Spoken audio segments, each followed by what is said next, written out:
Assalamualaikum warahmatullahi wabarakatuh. Pada kesempatan kali ini, saya akan menjelaskan mengenai teori perilaku konsumen. Baik, eh, dalam teori perilaku konsumen ini kita menganalisis mengenai alasan apa para pembeli atau konsumen untuk membeli lebih banyak barang atau jasa pada harga yang lebih rendah dan menguranginya pada saat harga tinggi. Yang kedua, bagaimana seorang konsumen menentukan jumlah dan komposisi dari barang yang akan dibeli dari pendapatan yang diperolehnya. Pendekatan untuk teori perilaku konsumen terbagi atas dua, yaitu pendekatan kardinal atau yang dikenal dengan marginal utility, dan yang kedua adalah pendekatan ordinal atau analisis kurva inference. Di kesempatan ini kita akan membahas mengenai pendekatan kardinal atau marginal utility.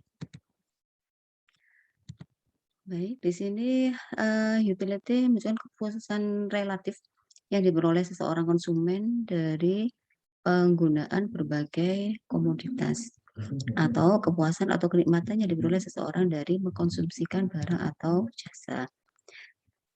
Di sini banyak sekali ya untuk istilahnya pengertian dari utilities itu apa saja. Berikutnya yaitu pendekatan kardinal. Dalam pendekatan kardinal ini kita harus memperhatikan beberapa asumsi yang berlaku, yaitu yang pertama, manfaat atau kenikmatan yang diperoleh konsumen dapat dinyatakan secara kuantitatif. Artinya kepuasan konsumen dapat diukur dengan satuan. Kalau kepuasan itu semakin tinggi, maka tinggilah utility atau nilai gunanya. Yang ketiga yaitu konsumen bersifat rasional sehingga perilakunya dapat dipahami secara logis. Terakhir, konsumen bertujuan untuk memaksimumkan utilities. Jadi intinya di pendekatan kardinal ini kita menganggap bahwa kepuasan atau utility itu dapat diasumsikan dengan nilai-nilai tertentu. Baik. Dalam teori kardinal ini kita mengenal ada yang namanya law of diminishing utility, yaitu ketika jumlah suatu barang yang dikonsumsi meningkat, maka utilitas marginal dari barang tersebut cenderung semakin turun. Atau kita kenal dengan hukum Gosen 1 ya, law of diminishing utility. Jadi semakin banyak satuan barang yang dikonsumsi, maka semakin kecil tambahan marginal kepuasan yang diperoleh konsumen atau bahkan bisa nol atau negatif. Berikut adalah kurva mengenai total utility, di mana kurva nilai guna total bermula dari titik 0 yang menunjukkan tidak ada konsumsi barang X. Selanjutnya akan naik seiring dengan bertambahnya jumlah konsumsi. Pada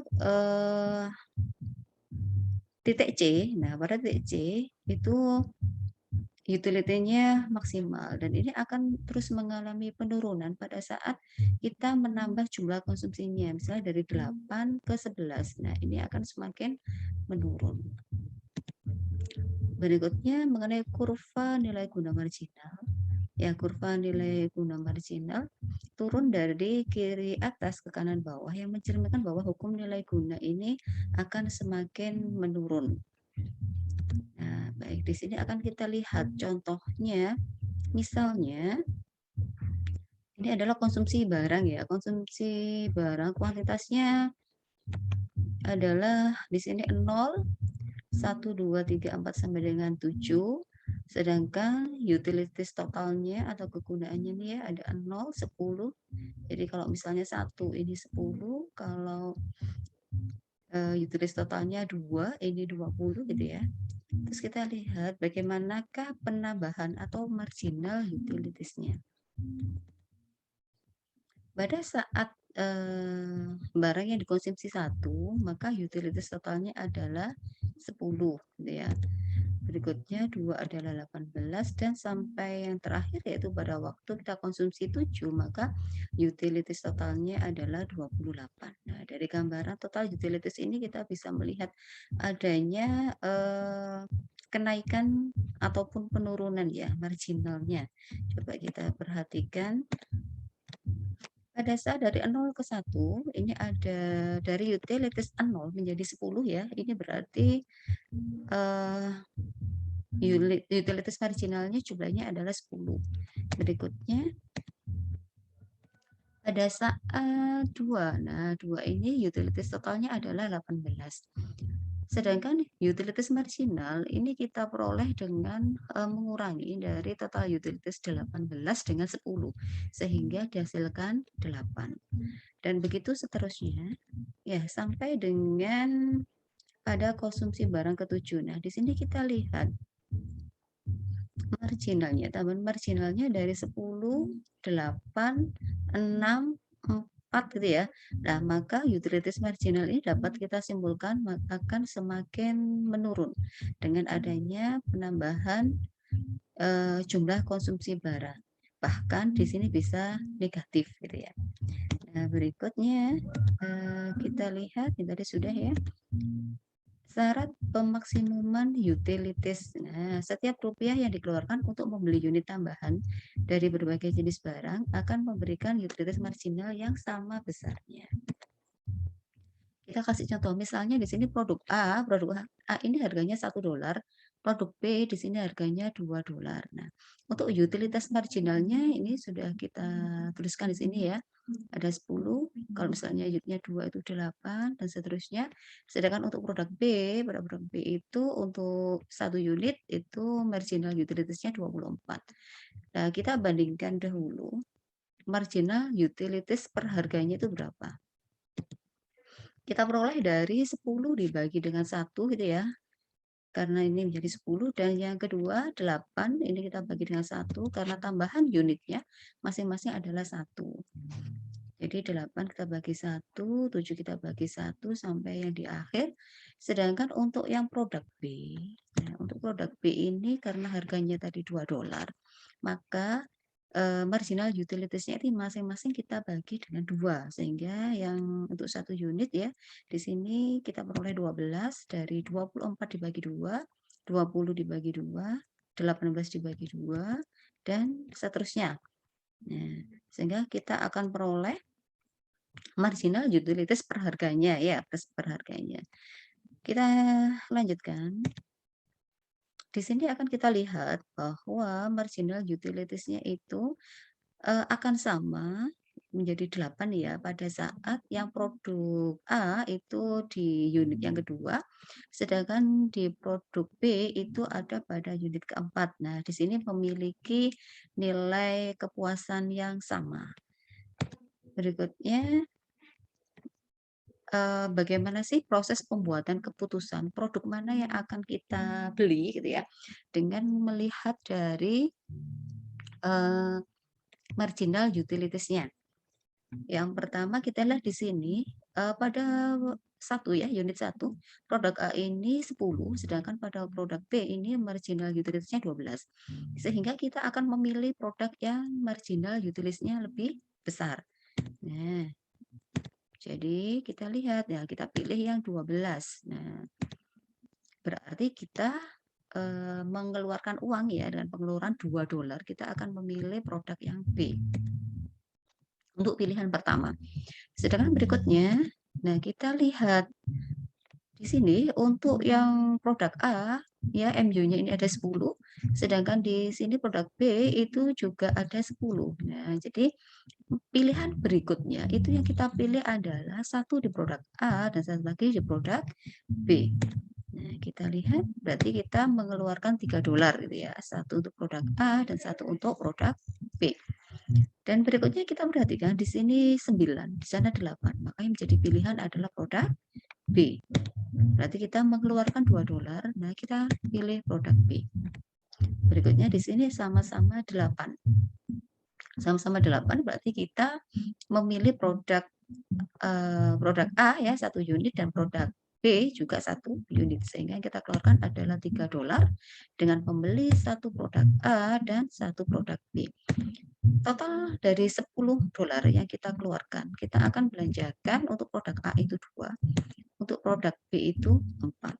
Nah, itu adalah keputusan yang diambil untuk memaksimumkan marginal utilitiesnya. berikutnya, nah ini kita akan lihat ya, di sini marginal utilitiesnya. Kalau tadi yang B itu kan harganya, maaf, yang B tadi itu harganya kan $2 ya, sehingga MU-nya tadi di awal ini ketemu 12. Tapi kalau misalnya dengan perbandingan sama-sama $1, produk A dan produk B, maka akan diperoleh sekian. Ini adalah marginal utilities untuk produk A, yang di sini adalah marginal utilities untuk produk B. Kita lihat dengan cara yang sama ya, kita bikin proses untuk pengambilan keputusan untuk pembuatan pembelian. Kita lihat dulu. Untuk yang pertama, ini yang terbesar adalah ini ya, marginal utilitiesnya ada di produk B, maka kita akan memilih produk B. Nah, berikutnya masih di produk B karena di sini 20 sedangkan di sana masih 10, maka kita akan pilih produk B lagi. Berikutnya juga begitu, masih di produk B sampai dengan ini 1, 2, 3, 4, 5 sampai dengan $5 pertama kita akan memilih di produk B. Kenapa? Karena marginal utilities di produk B ini masih lebih besar daripada marginal utilities yang ada di produk A. Setelah pemilihan 12 ini ya, yang di sini, maka baru kita akan beralih ke produk A, sehingga $1 berikutnya di produk A, $1 berikutnya juga di produk A sampai dengan ini marginal utilitiesnya 7, yaitu ada 3. Nah, berikutnya yang terakhir, kita memilih karena sama-sama 6, MU di A maupun di B, maka kita pilih masing-masing 1 gitu ya.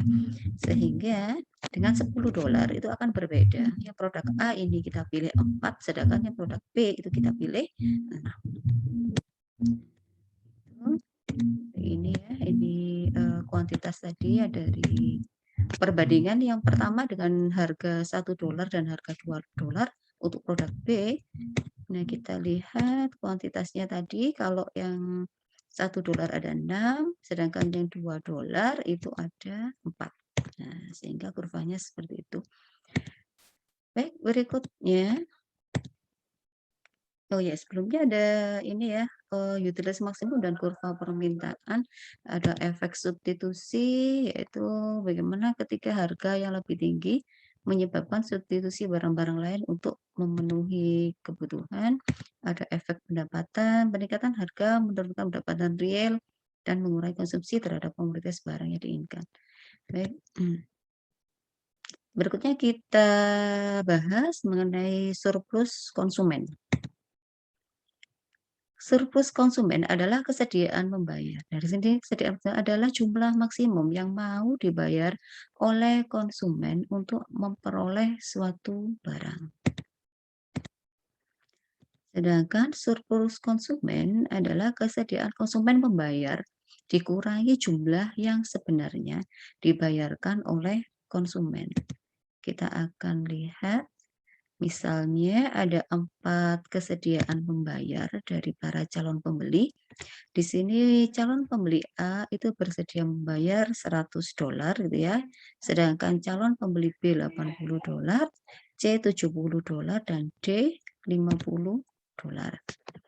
Akan kita analisa dari kesediaan pembeli dengan harga lebih dari $100, ini tidak ada yang membeli. Baik konsumen A, B, C, D, dia tidak mau sehingga kuantitas permintaannya adalah 0. Pada harga 80 sampai 100 itu ada konsumen A.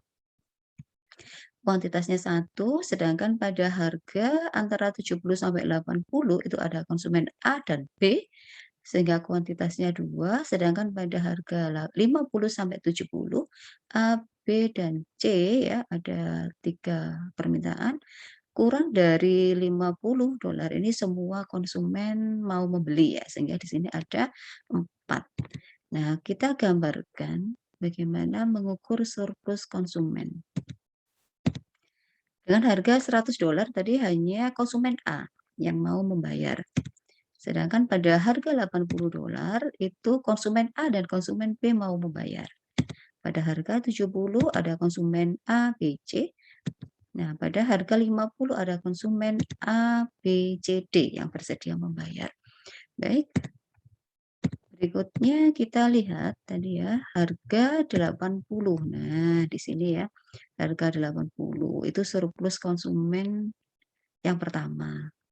Sedangkan untuk harga 70, nah di sini tadi konsumen A itu bersedia membayar dan konsumen B itu juga bersedia membayar, sehingga ada surplus konsumen, yaitu konsumen A dan konsumen B.